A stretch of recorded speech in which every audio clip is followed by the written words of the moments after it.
The sun was rising over Mirror Dreams, the fanciest plastic surgery clinic in New York City. Dr. Jane Smith smoothed down her white doctor's coat as she walked through the sliding glass doors on her first day. She couldn't believe she'd finally landed a job at the most famous beauty clinic in the country. The front room was stunning, bright and shiny with sparkling floors and beautiful crystal lights hanging from the ceiling. Behind the big curved front desk sat 3 women who made Jane stop and stare. They all looked exactly alike. Same perfect face, same golden hair, even the same way of smiling. "Welcome to Mirror Dreams, Dr. Smith." Dr. Jack White, who owned the clinic, came walking up with the brightest smile Jane had ever seen. His face was weirdly smooth for someone who was supposed to be in his 50s. It almost looked like a mask. "Let me show you around your new workplace." As they walked down the hallways, Jane kept noticing something strange. All the before and after pictures on the walls showed different-looking people going in, but somehow they all came out looking the same. "Oh, that's just our special way of doing things," Dr. White said with a laugh when she asked about it, but he wouldn't look her in the eye, and his voice sounded nervous. They ended up at surgery room 7, where Jane's first patient was waiting. Mrs. Garcia was a friendly-looking woman in her 40s with smile wrinkles and a crooked nose from an old break. "Just a simple nose job," Dr. White said, handing Jane the patient's folder. But when Jane opened it, her hands started shaking. The after picture they wanted her to copy looked exactly like those 3 women at the front desk. The sleep doctor, Dr. Lisa Green, who had that same perfect face as everyone else, had already started giving Mrs. Garcia the sleeping medicine before Jane could say anything. As Mrs. Garcia was falling asleep, Jane spotted a tiny mark behind her ear that looked like a strange little drawing. The same mark she'd seen on Dr. White's wrist earlier when his sleeve rolled up. The lights in the room started flickering weirdly. Jane thought she saw something in the window of the watching room above, a face pressed against the glass, with those same perfect features she'd been seeing all day. But when she looked again, nothing was there. "Everything okay, Dr. Smith?" Dr. White's voice sounded different now, cold and strict. "Let's start the surgery. Remember, at Mirror Dreams, we don't just make faces pretty, we make them perfect." Jane's hands were shaking as she picked up her surgery tool. Something felt very wrong here. Then she saw her own face reflected in the bright surgery lights above and almost screamed. For just a second, her reflection had changed, her face morphing into that same perfect, identical face she'd seen everywhere in the clinic. Later that day, during lunch break, Jane snuck into the clinic's records room, pretending she needed to check some old patient files. As she dug deeper into the dusty folders, she found something terrifying. Every single before picture was different, showing people of all ages, races, and looks. But every single after picture showed that same perfect face. Even stranger, some of these pictures were from 30 years ago, but the after faces looked exactly like the receptionists she'd seen this morning. In the very back of the room, Jane found an old leather book hidden behind some boxes. The cover had that same strange mark she'd seen earlier. Inside were hand-drawn pictures of faces, hundreds of them, all slowly morphing into that one perfect face. At the bottom of each page were weird words in some language she didn't understand, and what looked like recipes for some kind of medicine. Suddenly, Jane heard footsteps coming toward the records room. She quickly shoved the book back and pretended to be looking at normal patient files. Betty, the head nurse, with that same perfect face, poked her head in. "Dr. Smith, Dr. White wants everyone in the main meeting room. We're having an emergency staff meeting." Betty's smile seemed frozen like a doll's. "And he specifically asked for you to sit next to him." Jane's heart was pounding as she followed Betty down the hall. What had she gotten herself into? And why did she have a feeling this wasn't going to be a normal staff meeting at all? The meeting room was huge and bright, with one entire wall made of mirrors. Jane noticed there were no windows, just mirrors everywhere. All 20 staff members sat around a long table, their perfect faces reflecting endlessly in the glass. Dr. White stood at the head of the table, still wearing his surgery mask even though there was no operation happening. "We have something special to celebrate today," Dr. White announced, his eyes fixed on Jane. Our newest family member has shown great curiosity. The way he said that last word made Jane's skin crawl. Everyone turned to look at her with those identical smiles.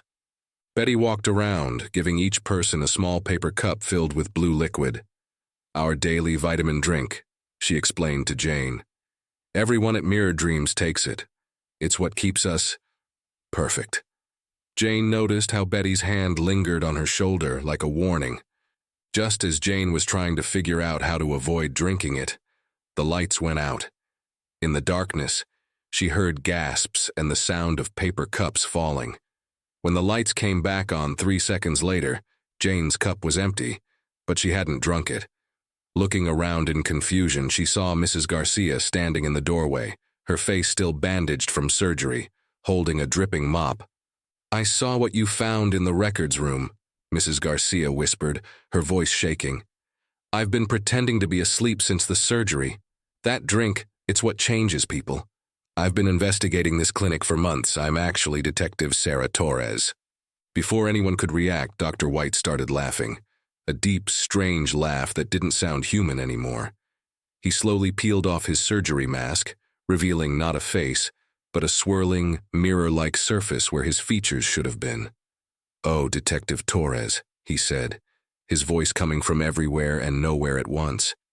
"Don't you recognize me? I was your partner on the police force 20 years ago, before I discovered the secret of perfect beauty." The other staff members stood up as one, their faces beginning to ripple like water. Jane grabbed Detective Torres's arm and backed toward the door, but Betty and 2 nurses blocked their way. In the mirrors, Jane could see hundreds of identical faces watching them, even though there were only 20 people in the room. "You can't leave now," Dr. White said, his mirror face reflecting their terrified expressions. "You've seen too much. But don't worry. Soon you'll be perfect too. Just like your sister Jane. Don't you remember little Emma who disappeared 10 years ago? She's here too. In fact, she's every face you see." Jane's heart stopped. Her missing sister, Emma. Could she really be somehow part of every face in this room? And then she noticed something even more terrifying. In every mirror, her own reflection was starting to change, even though she hadn't drunk the blue liquid. The transformation had already begun. Jane's mind was racing. Emma's missing case had gone cold years ago, with the police finding only her necklace, a small silver mirror pendant, in an empty apartment. Now, looking around the room at all those identical faces, Jane touched her own necklace, the matching one she always wore to remember her sister. "The necklaces!" Detective Torres suddenly shouted. "Jane, they're not just jewelry. Your sister was getting close to exposing this place. She left clues in those matching necklaces she gave you." Torres reached for Jane's necklace, her bandaged face making her the only unique person left in the room besides Jane. The mirror-faced Dr. White moved toward them with unnatural speed. "Those necklaces belong to me," he hissed, his surface rippling. "Emma stole them from my private collection. They're the original mirrors, the ones that showed me the perfect face." Jane's necklace suddenly felt hot against her skin. When she looked down, the tiny mirror was glowing with a blue light, the same color as the liquid they were supposed to drink. In the reflection, she saw Emma's face, her real face, not the perfect one, mouthing words she couldn't understand. The room erupted into chaos. The staff members' faces began melting like wax, revealing mirror surfaces underneath, just like Dr. White. Betty lunged for Jane, but when she touched the glowing necklace, she screamed. Her perfect face cracked like glass, showing glimpses of her original features underneath. "The necklaces are the key to reversing it," Torres yelled over the confusion. "Your sister found out that these mirrors don't just show reflections, they trap the original faces inside them. That's why everyone looks the same. Their real faces are trapped in Dr. White's mirror collection." Dr. White's laugh echoed around them, coming from every mirror in the room. "Clever Emma," he said. "She discovered my secret. Every perfect face you see is just a reflection of the first one. My wife's face preserved forever in these mirrors after her death. I found a way to make everyone beautiful, just like her. And now you'll join our perfect family too." But as he reached for them, Jane held up her necklace. The blue light grew stronger, and in every mirror on the walls, cracks started appearing. Behind each crack, different faces began emerging. The original faces of all Dr. White's victims fighting to break free from their glass prison. "No!" Dr. White's mirror face shattered, revealing something underneath that made Jane gasp. But there was no time to process what she'd seen, because at that moment, the entire wall of mirrors exploded outward, and through the falling shards of glass, Jane saw hundreds of people crawling out, each with their own unique face. And among them, looking exactly as she had 10 years ago, was Emma. In the chaos of shattered mirrors and escaping people, Jane ran toward Emma, but stopped short. Something was wrong. Emma, all 100 versions of her, were stepping out of different mirrors, each one looking exactly as she had 10 years ago, not a day older. They moved in perfect unison, like a dance. "Jane, don't!" Detective Torres grabbed her arm. "Those aren't all Emma. Look closer." She pointed to their eyes. Each Emma had the same empty, mirror-like shine that Dr. White had shown. The real Emma, still trapped somewhere in the mirrors, sent another pulse of blue light through Jane's necklace. In its glow, Jane saw the truth. These weren't people escaping. They were reflections trying to become real. Dr. White had created a world between mirrors where time stood still, and now that world was breaking into reality. "You still don't understand, do you?" Dr. White's voice came from everywhere. His shattered face was reforming, but differently now. As the pieces came together, Jane recognized him. He was David Miller, Emma's fiancé, who had disappeared the same night she did. "Emma didn't just steal the mirrors. She tried to destroy my life's work, my perfect world." The walls of the clinic began to ripple like water. Through the wavering surface, Jane could see another Mirror Dreams clinic, and another, infinite copies stretching in every direction. In each one, different versions of the same scene played out. She realized with horror that they were standing at the center of countless realities, all connected through mirrors. "David loved me." Emma's voice finally came through the necklace, clear and desperate. "But he loved his work more. When I discovered he was trapping people's reflections to create his perfect face collection, I tried to stop him. He pushed me into a mirror, but I grabbed these necklaces first. They're made from the original mirror, the one that started it all." Detective Torres's bandages were falling off, revealing not her investigation disguise, but a face Jane knew. She was the real Mrs. White, David's supposedly dead wife. "I'm not dead," she said. "I've been trapped in the space between reflections for 30 years, watching him build this horror in my name. Your sister found me here." The floor beneath them started to crack, mirror fragments rising into the air. Each piece showed a different person's trapped face, begging to be freed. The perfect copies of Emma surrounded them, reaching with hungry hands. David Dr. White stood in the center, his mirror face now showing every trapped soul swirling beneath its surface. "I'll give you one chance, Jane," he said. "Join us willingly. Help me keep this perfect world intact. Or I'll take your face like I took Emma's, and you'll become just another reflection in my collection." Jane looked at her necklace, then at the chaos around her. The choice seemed impossible. But in the mirror shard at her feet, she saw something that changed everything. A reflection that shouldn't exist, showing a truth about David's perfect world that no one had noticed. And in that moment, she knew exactly what she had to do. Jane held up her necklace, letting the blue light fill the room. In its glow, she saw what the mirror shard had revealed. None of the reflections cast shadows. They weren't trying to become real. They were trying to turn reality itself into a reflection. "Look at your perfect faces," Jane shouted. "They're not just copies of Mrs. White anymore. They're empty, like windows waiting to be filled. You're not making people perfect, David. You're turning them into mirrors, reflecting whatever you want them to be." Emma's voice grew stronger through the necklace.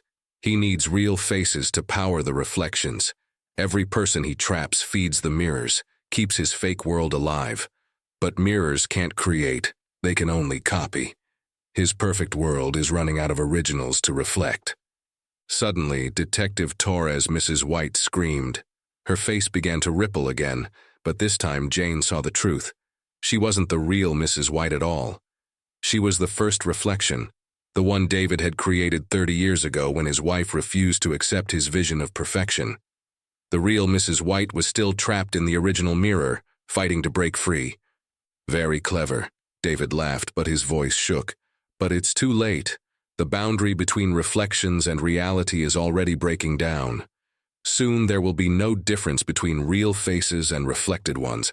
Everyone will be perfect.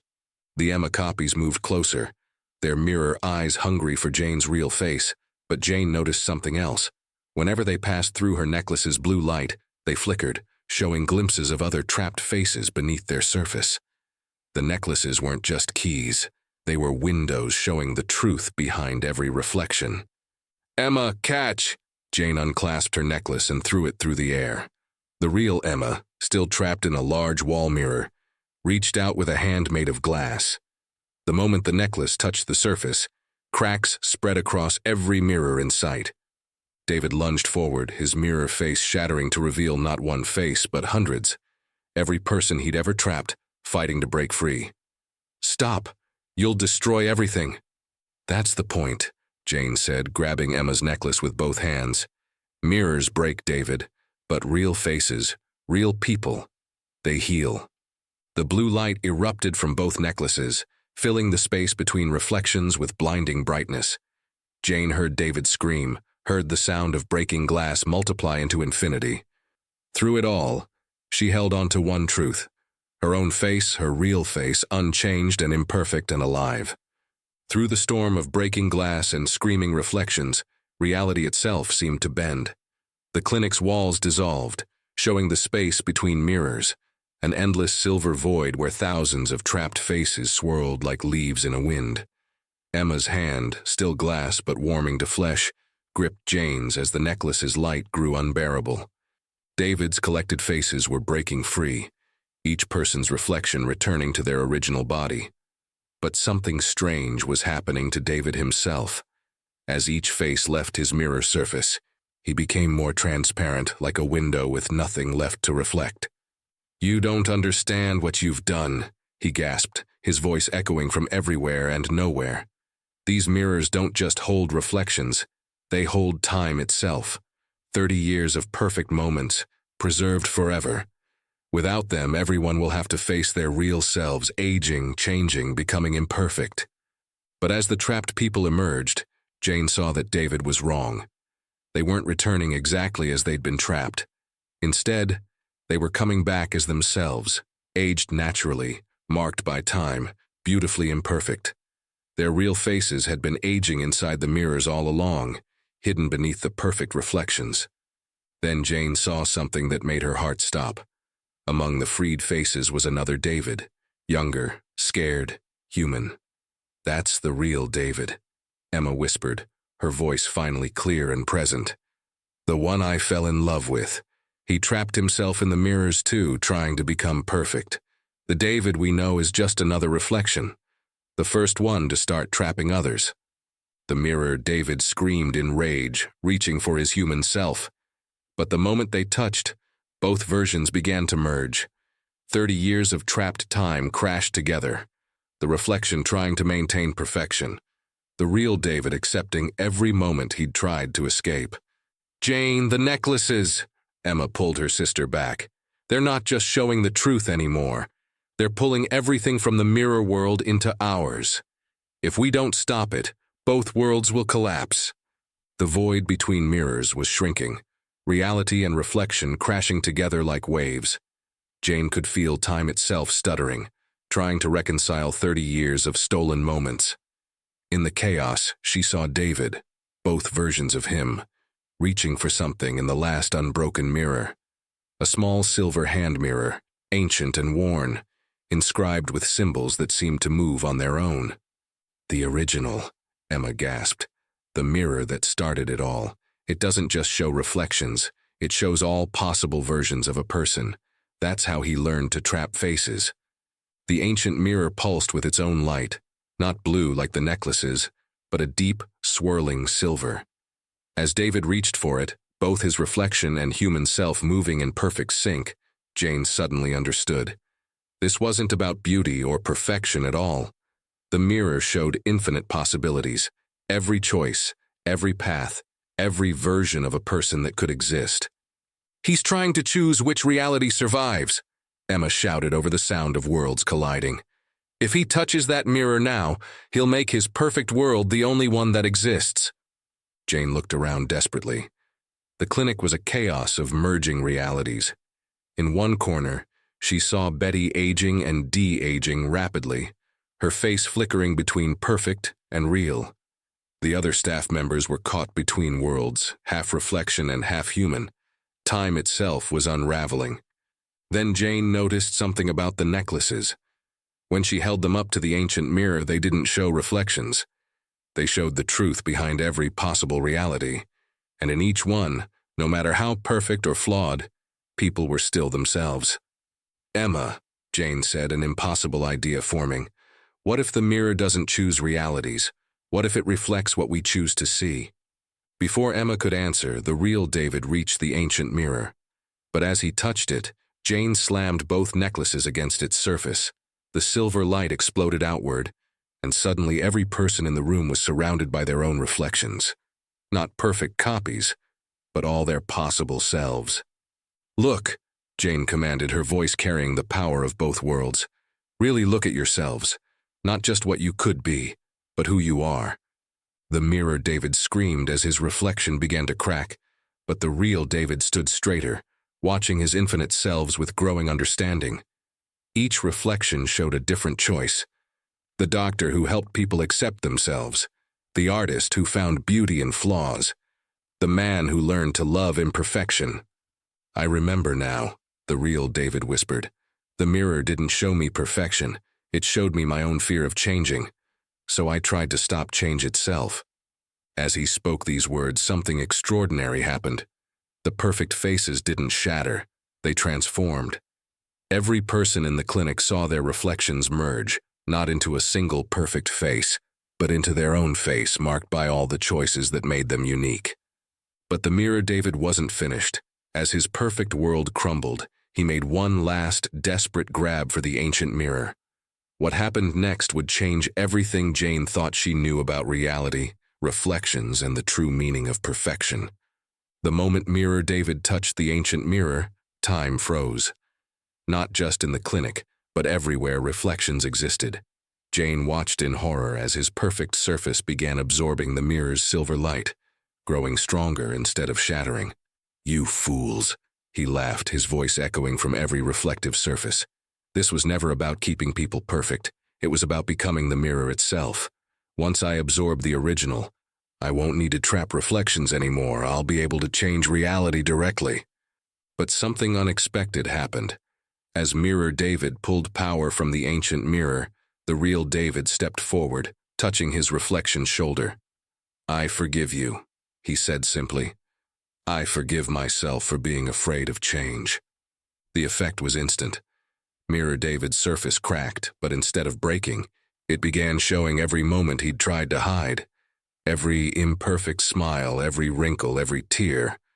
The real David's acceptance was more powerful than any reflection.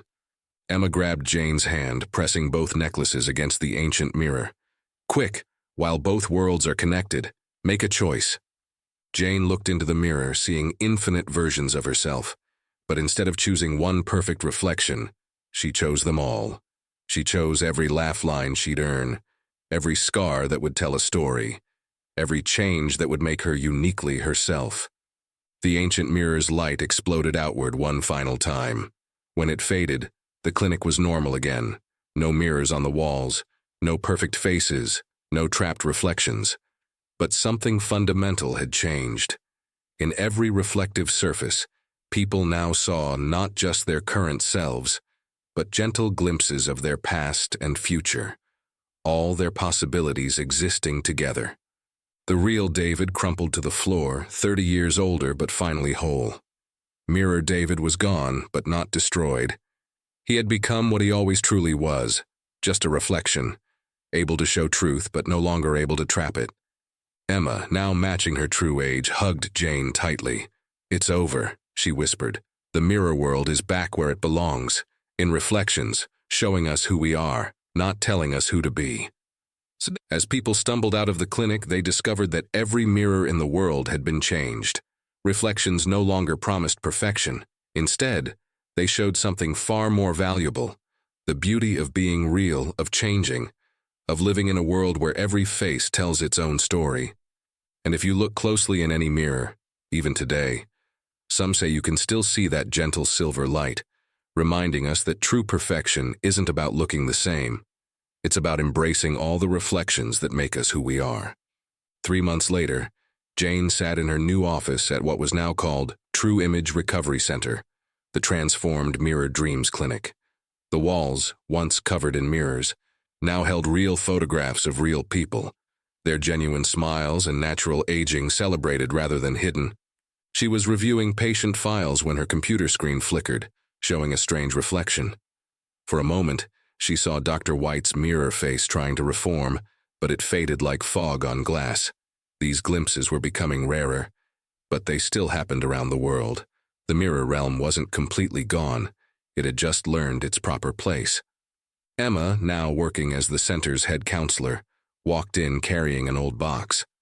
"Look what we found in the basement," she said, placing a collection of dusty patient files on Jane's desk. Records from before David started the mirror transformations, back when this was just a regular plastic surgery clinic. As they sifted through the yellowed papers, they discovered something startling. The original Mrs. White hadn't just been David's first reflection victim. She'd been a quantum physicist studying the relationship between observation and reality. The ancient mirror had been her research tool, not a magical artifact. "Listen to this," Emma read from a faded journal. "Project Reflection Theory. When we observe ourselves, we collapse infinite possibilities into a single reality. But what if we could maintain all possibilities at once? What if perfect beauty isn't about choosing one ideal form, but about embracing every possible version of ourselves?" Jane's necklace suddenly felt warm. In its surface, she saw Mrs. White's last recorded experiment, the moment she discovered that consciousness itself was like a mirror, reflecting whatever we choose to believe about ourselves. David had misunderstood her research, thinking she'd found a way to force one perfect reflection. Instead, she'd proven that perfection was the freedom to change. But as Jane and Emma read deeper into the files, they found equations and observations that suggested something even more extraordinary. The mirror realm wasn't just a prison David had built. It was a doorway to understanding the very nature of human consciousness, identity, and reality itself. A soft chime from Jane's computer interrupted their reading. A new patient was waiting in the lobby, someone who had been trapped in the mirror world for 30 years and was still struggling to accept their changing reflection. When Jane checked the name, she gasped. It was Mrs. White herself, finally ready to continue her research, but this time with a very different goal. Mrs. White sat in Jane's office, her face changing subtly like rippling water, a lasting effect of her 30 years trapped between reflections. But her eyes were sharp and clear as she spread her old research papers across the desk. "I was wrong to study the mirror alone," she explained. "David found my work and became obsessed with the surface reflection, but he missed the deeper truth. The ancient mirror wasn't about making perfect copies. It was a window into how human consciousness shapes reality." She pulled out a small hand mirror, not the ancient one, which had dissolved in the final battle, but a new one made from fragments of the clinic's shattered walls. In its surface, Jane saw something incredible. Instead of a reflection, she saw possibilities flowing like streams, each choice creating new branches of reality. "The mirror world taught us something valuable," Mrs. White continued. "Every time we look at ourselves, we're not just seeing a reflection. We're actively creating who we are. The perfect faces weren't David's creation. They were a prison built from humanity's fear of change." That's when Jane understood the clinic's true purpose. They weren't just helping former mirror victims recover. They were teaching people to see themselves completely, to accept every version of who they were and could be.